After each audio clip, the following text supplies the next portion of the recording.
ਸਿੱਖ ਕੌਮ ਦੇ ਉੱਪਰ ਵਾਪਰਿਆ। ਤੀਸਰਾ ਘੱਲੂਘਾਰਾ। ਹਰ ਸਾਲ ਜਦੋਂ ਵੀ ਜੂਨ ਦਾ ਪਹਿਲਾ ਹਫ਼ਤਾ ਆਉਂਦਾ ਹੈ ਤਾਂ ਕੁਦਰਤੀ ਹਰ ਸਿੱਖ ਦੇ ਮਨ ਦੇ ਅੰਦਰ ਕਹਿ ਸਕਦੇ ਹਾਂ ਕਿ ਵਾਪਰੀਆਂ ਹੋਈਆਂ ਘਟਨਾਵਾਂ ਦੀ ਚਸਕ ਜਿਹੜੀ ਹੈ ਉਹ ਜਨਮ ਲੈਂਦੀ ਹੈ। ਇਸ ਨੂੰ ਬਹੁਤ ਸਾਰੇ ਪੱਖਾਂ ਦੇ ਵਿੱਚ, ਬਹੁਤ ਸਾਰੇ ਰੂਪਾਂ ਦੇ ਵਿੱਚ ਪਰਿਭਾਸ਼ਿਤ ਕੀਤਾ ਜਾਂਦਾ ਹੈ। ਜਦੋਂ ਅਸੀਂ ਸਿੱਖ ਮਾਨਸਿਕਤਾ ਦੇ ਇਸ ਸੰਤਾਪ ਨੂੰ ਇੱਕ ਵੱਡੇ ਕਹਿ ਸਕਦੇ ਹਾਂ ਕਿ ਪ੍ਰਾਤਨ ਸਮੇਂ ਤੋਂ ਚਲੇ ਆ ਰਹੇ ਇੱਕ ਮਾਨਸਿਕਤਾ ਦੇ ਵਿਰੋਧ ਦੇ ਰੂਪ ਦੇ ਵਿੱਚ ਵੇਖਦੇ ਹਾਂ ਤਾਂ ਕਿਤੇ ਨਾ ਕਿਤੇ ਸਾਨੂੰ ਇਹ 5 ਸਦੀਆਂ ਦਾ ਵੈਰ ਦਿਸਦਾ ਹੈ। ਪਰ ਜੇਕਰ ਪਿਛੋਕੜ ਦੇ ਵਿੱਚ ਨਾ ਵੀ ਜਾਣਾ ਹੋਵੇ ਤਾਂ ਇਸ ਸਦੀ ਦੇ ਵਿਸਾਖਾਤਾਂ ਦਾ ਜੇਕਰ ਚਿੰਤਨ ਰੱਖੀਏ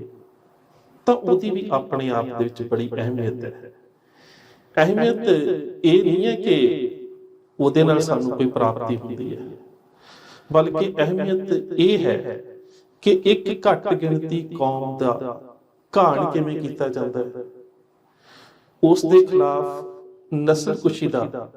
ਬਿਰਤਾਂਤ ਕਿਵੇਂ ਸਿਰਜਿਆ ਜਾਂਦਾ ਹੈ, ਜਾਂ ਫਿਰ ਇਹ ਕਹਿ ਸਕਦੇ ਹਾਂ ਕਿ ਅਫਸਰਸ਼ਾਹੀ, ਸਟੇਟ ਦੀਆਂ ਏਜੰਸੀਆਂ, ਮੀਡੀਆ ਜਿਹੜਾ ਸਟੇਟ ਸਪਾਂਸਰਡ ਮੀਡੀਆ ਹੁੰਦਾ ਹੈ, ਰਾਜਨੀਤਾ, ਪ੍ਰਸ਼ਾਸਨ, ਉਹ ਸਾਰੇ ਕਿਸ ਤਰ੍ਹਾਂ ਦੀ ਭੂਮਿਕਾ ਨਿਭਾਉਂਦੇ ਨੇ ਕਿ ਇੱਕ ਘੱਟ ਗਿਣਤੀ ਕੌਮੀਅਤ ਦੇ ਖਿਲਾਫ ਇਵੇਂ ਦਾ ਬਿਰਤਾਂਤ ਸਿਰਜ ਦਿੱਤਾ ਜਾਂਦਾ ਹੈ ਕਿ ਹਰ ਪੱਖ ਤੋਂ ਉਸ ਨੂੰ ਦੋਸ਼ੀ ਸਾਬਤ ਕਰਨ ਦੇ ਵਿੱਚ ਕੋਈ ਕਸਰ ਨਹੀਂ ਛੱਡੀ ਜਾਂਦੀ। ਸੋ ਇਸ ਸਾਰੇ ਵਰਤਾਰੇ ਦਾ ਇਹਨਾਂ ਸਾਰੇ ਪੱਖਾਂ ਤੋਂ ਬਹੁਦਿਸ਼ਾਵੀ ਚਿੰਤਨ ਕਰਨਾ ਇਸ ਕਰਕੇ ਵੀ ਬਹੁਤ ਜ਼ਰੂਰੀ ਹੈ ਕਿ ਇਸ ਦਾ ਜਿਹੜਾ ਪ੍ਰਭਾਵ ਹੈ ਉਹ ਪਿਛਲੇ ਸਮੇਂ ਵਿੱਚ ਵਾਪਰੇ ਹੋਏ ਵਰਤਾਰਿਆਂ ਤੋਂ ਬਹੁਤ ਵੱਖਰਾ ਹੈ। ਜਦੋਂ 18ਵੀਂ ਸਦੀ ਦੇ ਵਿੱਚ ਵਾਪਰੇ ਹੋਏ ਅਸੀਂ ਵਰਤਾਰਿਆਂ ਨੂੰ ਵੇਖਦੇ ਹਾਂ ਤਾਂ ਕਿਤੇ ਨਾ ਕਿਤੇ ਉਹਨਾਂ ਸਾਰੇ ਵਰਤਾਰਿਆਂ ਦੇ ਪ੍ਰਤੀਕਰਮ ਦੇ ਵਿੱਚ ਕੌਮ ਦੀ ਜਿਹੜੀ ਸਮੂਹਿਕ ਚੇਤਨਤਾ ਹੈ ਉਹ ਕਿਤੇ ਨਹੀਂ ਖਿੰਡਦੀ। ਮਿਸਾਲ ਦੇ ਤੌਰ ਦੇ ਉੱਪਰ ਜਦੋਂ ਵੀ ਵਿਦੇਸ਼ੀ ਹਮਲਾਵਰਾਂ ਦੇ ਵੱਲੋਂ, ਉਹ ਚਾਹੇ ਅਹਿਮਦ ਸ਼ਾਹ ਅਬਦਾਲੀ ਹੋਵੇ ਜਾਂ ਫਿਰ ਮੱਸੇ ਰਗੜ ਦੀ ਘਟਨਾ ਹੋਵੇ ਜਾਂ ਕੋਈ ਹੋਰ ਕਹਿ ਸਕਦੇ ਹੋ ਕਿ ਸਿੱਖਾਂ ਦੇ ਕੇਂਦਰੀ ਸਥਾਨ ਦੇ ਉੱਪਰ ਹਮਲਾਵਰ ਹੋ ਕੇ ਆਉਣ ਵਾਲਾ ਕੋਈ ਵੀ ਦੁਸ਼ਮਣ ਹੋਵੇ, ਜਦੋਂ ਉਸ ਦੇ ਵੱਲੋਂ ਸ੍ਰੀ ਦਰਬਾਰ ਸਾਹਿਬ ਦੇ ਉੱਪਰ ਹਮਲਾਵਰ ਰੁਖ ਅਪਣਾਇਆ ਜਾਂਦਾ ਹੈ ਤਾਂ ਜਿਹੜੀ ਕੌਮ ਦੀ ਸਮੂਹਿਕ ਚੇਤਨਤਾ ਹੈ ਉਹ ਆਪਣੇ ਛੋਟੇ ਮੋਟੇ ਅੰਤਰ ਵਿਰੋਧ ਜਾਂ ਕਹਿ ਸਕਦੇ ਹੋ ਕਿ ਜਿਹੜੇ ਆਪਸੀ ਵਿਰੋਧ ਹੁੰਦੇ ਸੀ, ਚਾਹੇ ਅਸੀਂ ਮਿਸਲ ਕਾਲ ਦੀ ਗੱਲ ਵੀ ਲੈ ਰਹੀਏ ਤਾਂ ਮਿਸਲਾਂ ਦੇ ਵਿੱਚ ਕਿਤੇ ਨਾ ਕਿਤੇ ਜਿਹੜਾ ਅੰਤਰ ਵਿਰੋਧ ਹੁੰਦਾ ਸੀ ਉਹ ਸਾਰੇ ਵਿਰੋਧ ਇੱਕ ਪਾਸੇ ਰੱਖ ਦਿੱਤੇ ਜਾਂਦੇ ਔਰ ਆਪਣੇ ਦੁਸ਼ਮਣ ਦੇ ਖਿਲਾਫ ਸਮੂਹਿਕ ਚੇਤਨਤਾ ਦੇ ਵਿੱਚੋਂ ਯੁੱਧ ਨੀਤੀ ਨੂੰ ਅਪਣਾ ਕੇ ਫੈਸਲੇ ਲਏ ਜਾਂਦੇ ਨੇ। ਜਿਹੜਾ ਸਾਂਝਾ ਦੁਸ਼ਮਣ ਹੁੰਦਾ ਹੈ ਉਹਦੇ ਖਿਲਾਫ ਮੁਹਾਜ ਜਾਂ ਜੰਗ ਸਿਰਜਣ ਦੇ ਵਾਸਤੇ ਜਿਹੜੇ ਆਪਣੇ ਅੰਤਰ ਵਿਰੋਧ ਹੁੰਦੇ ਨੇ ਉਹ ਸਾਰੇ ਇੱਕ ਪਾਸੇ ਰੱਖ ਦਿੱਤੇ ਜਾਂਦੇ ਨੇ। ਪਰ ਇਸ ਵਾਰੀ ਦੁਸ਼ਮਣ ਬਹੁਤ ਨੀਤੀਵਾਨ ਸੀ। ਜੇਕਰ ਅਸੀਂ ਪਿਛਲੇ ਸਮੇਂ 'ਚ ਵਾਪਰੀਆਂ, ਖਾਸ ਕਰਕੇ 18ਵੀਂ ਸਦੀ 'ਚ ਵਾਪਰੀਆਂ ਘਟਨਾਵਾਂ ਦੇ ਮੱਦੇਨਜ਼ਰ ਅਸੀਂ ਜੂਨ 84 ਦੇ ਵਿੱਚ ਵਾਪਰੇ ਘੱਲੂਘਾਰੇ ਦਾ ਅਧਿਐਨ ਕਰਦੇ ਹਾਂ ਤਾਂ ਇਸ ਸਾਰੇ ਘੱਲੂਘਾਰੇ ਦੇ ਦੌਰਾਨ ਸਿੱਖ ਕੌਮ ਬੇਸ਼ੱਕ ਬਹੁਤ ਸਾਰੇ ਧੜਿਆਂ ਦੇ ਵਿੱਚ ਵੰਡੀ ਹੋਈ ਸੀ, ਪਰ ਇਸ ਸਾਰੇ ਵਰਤਾਰੇ ਤੋਂ ਬਾਅਦ ਜਿਹੜੀ 18ਵੀਂ ਸਦੀ ਵਰਗੀ ਸਮੂਹਿਕ ਚੇਤਨਤਾ ਸੀ ਉਹ ਕੌਮ ਦੇ ਵਿੱਚ ਪੈਦਾ ਨਹੀਂ ਹੋ ਸਕੀ। ਸੋ ਇਹ ਅਹਿਮ ਕਾਰਨ ਜਿਹੜਾ ਹੈ ਉਹਦੇ ਵਿੱਚ ਇਹ ਹੈ ਕਿ ਜਿਸ ਨੂੰ ਅਸੀਂ ਮਾਡਰਨ ਡੈਮੋਕ੍ਰੇਸੀ ਕਹਿੰਦੇ ਹਾਂ ਜਾਂ ਕਹਿ ਸਕਦੇ ਹਾਂ ਕਿ ਜਿਹੜਾ ਅੱਜ ਦਾ ਲੋਕਤੰਤਰ ਹੈ ਜਾਂ ਜਿਹੜਾ ਅੱਜ ਦਾ ਮੀਡੀਆ ਹੈ, ਜਿਹੜੀ ਸਟੇਟ ਹੈ ਜਾਂ ਫਿਰ ਜਿਹੜੀਆਂ ਸਟੇਟ ਸਪਾਂਸਰਡ ਏਜੰਸੀਜ਼ ਤੇ ਮੀਡੀਆ ਰਲ ਕੇ ਕਿਸ ਤਰ੍ਹਾਂ ਦੇ ਨਾਲ ਇੱਕ ਬਿਰਤਾਂਤ ਸਿਰਜਦਾ ਹੈ। ਕਿਉਂਕਿ ਮੈਂ ਅਕਸਰ ਵੇਖਦਾ ਕਿ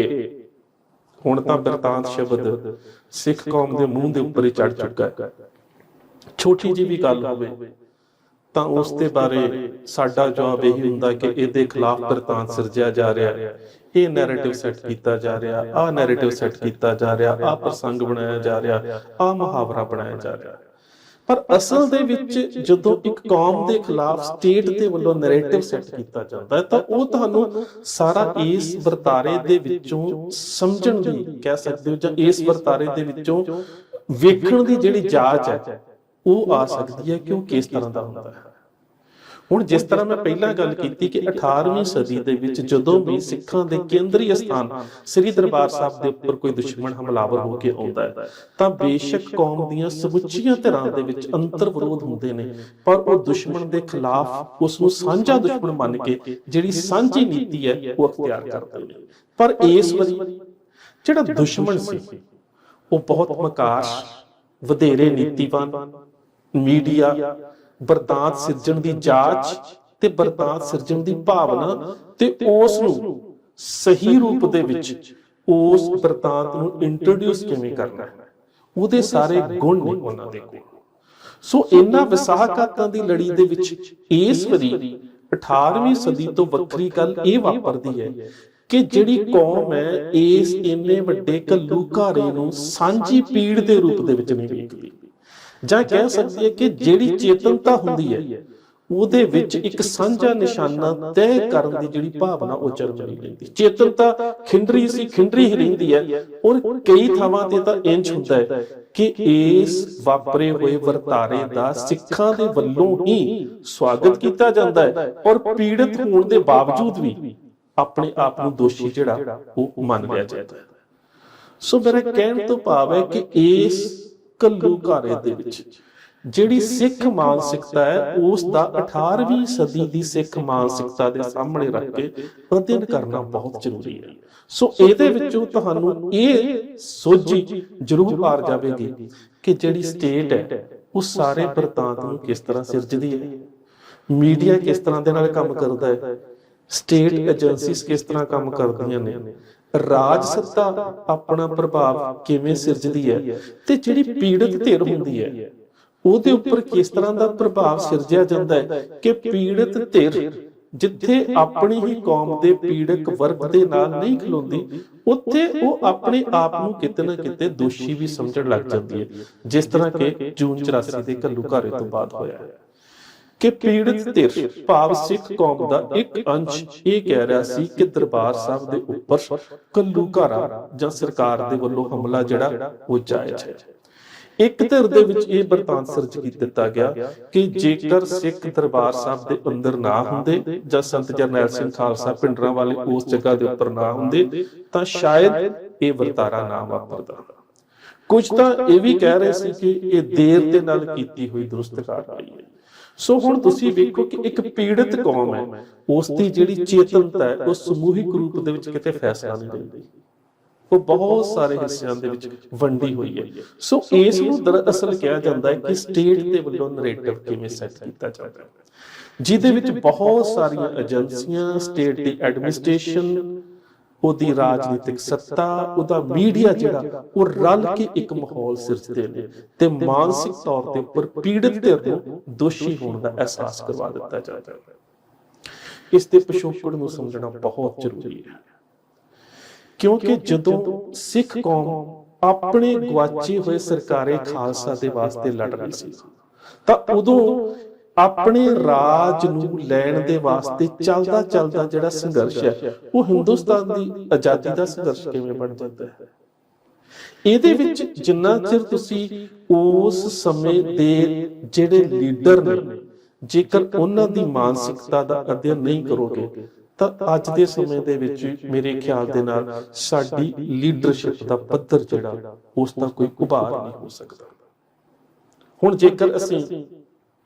ਉਸ ਸਮੇਂ ਦੀ ਗੱਲ ਕਰਦੇ ਹਾਂ ਜਦੋਂ ਸ਼ੇਰੇ ਪੰਜਾਬ ਮਹਾਰਾਜਾ ਰਣਜੀਤ ਸਿੰਘ ਅਕਾਲ ਚਲਾਣਾ ਕਰ ਚੁੱਕਾ ਹੈ, ਉਸ ਤੋਂ ਬਾਅਦ ਰਾਜ ਦੇ ਅੰਦਰ ਜਿਸ ਤਰ੍ਹਾਂ ਦੀ ਫੁੱਟ ਜਨਮ ਲੈਂਦੀ ਹੈ, ਜਿਸ ਤਰ੍ਹਾਂ ਦੇ ਨਾਲ ਰੋਜ਼ ਸਿੱਖ ਸਰਦਾਰਾਂ ਦੀਆਂ ਜਾਨਾਂ ਜਾਂਦੀਆਂ ਨੇ, ਜਿਸ ਤਰ੍ਹਾਂ ਦੇ ਨਾਲ ਅੰਗਰੇਜ਼ਾਂ ਦੇ ਨਾਲ ਜੰਗ ਹੁੰਦੀ ਹੈ, ਇਸ ਸਾਰੇ ਵਰਤਾਰੇ ਤੋਂ ਬਾਅਦ ਕਹਿ ਸਕਦੇ ਹਾਂ ਕਿ 1849 ਤੱਕ ਭਾਈ ਮਹਾਰਾਜ ਸਿੰਘ ਜਦੋਂ ਗ੍ਰਿਫਤਾਰ ਹੁੰਦੇ ਨੇ ਤਾਂ ਉਸ ਲੜੀ ਨੂੰ ਸਮਝਣ ਦੀ ਬੜੀ ਜ਼ਰੂਰਤ ਹੈ ਕਿ ਭਾਈ ਮਹਾਰਾਜ ਸਿੰਘ ਦੇ ਵੈਸੇ ਤਾਂ ਸਾਰੇ ਜੀਵਨ ਦਾ ਅਧਿਐਨ ਕਰਨਾ ਬਹੁਤ ਜ਼ਰੂਰੀ ਹੈ, ਪਰ ਇੱਕ ਅੰਸ਼ ਬੜਾ ਅਹਿਮ ਹੈ ਕਿ ਜਿਸ ਸਮੇਂ ਅੰਗਰੇਜ਼ੀ ਹਕੂਮਤ ਦੇ ਖਿਲਾਫ ਭਾਈ ਮਹਾਰਾਜ ਸਿੰਘ ਬਗਾਵਤ ਦੇ ਵਾਸਤੇ ਜਾਂ ਖਾਲਸਾ ਪੰਥ ਨੂੰ ਜਾਂ ਪੰਜਾਬੀਆਂ ਨੂੰ ਜੰਗ ਦੇ ਵਾਸਤੇ ਤਿਆਰ ਕਰ ਰਹੇ ਨੇ, ਉਦੋਂ ਉਹਨਾਂ ਦੀ ਆਜ਼ਾਦੀ ਦਾ ਨਿਸ਼ਾਨਾ ਕੀ ਹੈ। ਕਿ ਉਸ ਸਮੇਂ ਉਹਨਾਂ ਦੀ ਆਜ਼ਾਦੀ ਦਾ ਨਿਸ਼ਾਨਾ ਰਣਜੀਤ ਸਿੰਘ ਦੇ ਗਵਾਚੇ ਰਾਜ ਦੀ ਪ੍ਰਾਪਤੀ ਹੈ ਜਾਂ ਫਿਰ ਸਾਰੇ ਹਿੰਦੁਸਤਾਨ ਦੀ ਆਜ਼ਾਦੀ ਦੀ ਗੱਲ ਹੈ? ਨਹੀਂ, ਉਸ ਸਮੇਂ ਦੇ ਸਰੋਤਾਂ ਨੂੰ ਪੜ੍ਹਨ ਦਾ ਜਾਂ ਫਿਰ ਅੰਗਰੇਜ਼ ਸਰਕਾਰ ਦੀਆਂ ਜਿਹੜੀਆਂ ਬਾਬਾ ਮਹਾਰਾਜ ਸਿੰਘ ਹੁਣਾਂ ਦੇ ਬਾਰੇ ਖੁਫੀਆ ਰਿਪੋਰਟਾਂ ਨੇ ਉਹਨਾਂ ਨੂੰ ਪੜ੍ਹਨ ਦਾ ਯਤਨ ਜ਼ਰੂਰ ਕਰੋ।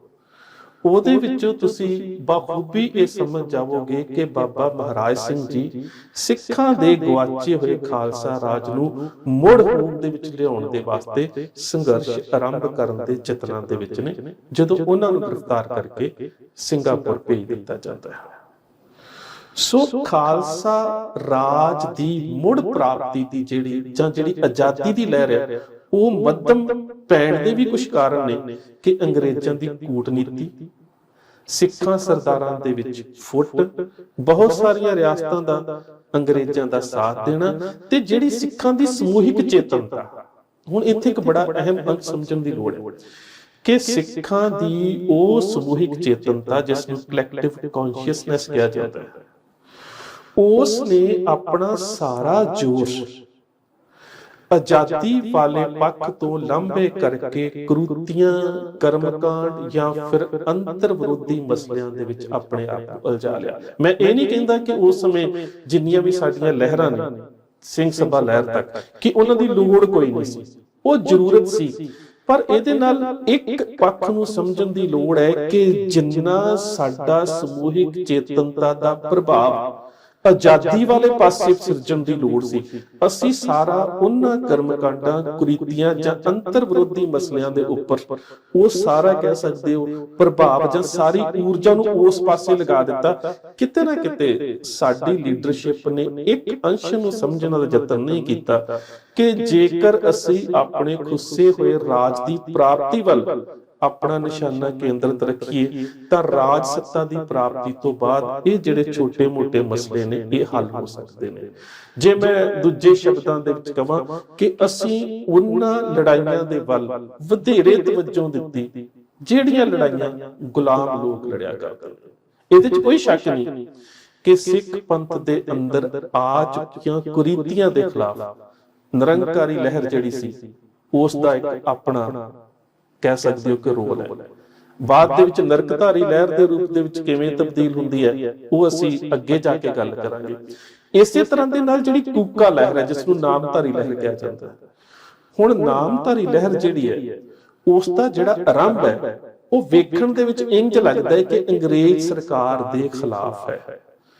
ਪਰ ਜਿਹੜਾ ਉਹਨਾਂ ਦਾ ਕੰਮ ਕਰਨ ਦਾ ਤਰੀਕਾ ਹੈ ਉਹ ਜ਼ਿਆਦਾਤਰ ਨਾ ਮਿਲਵਰਤਨ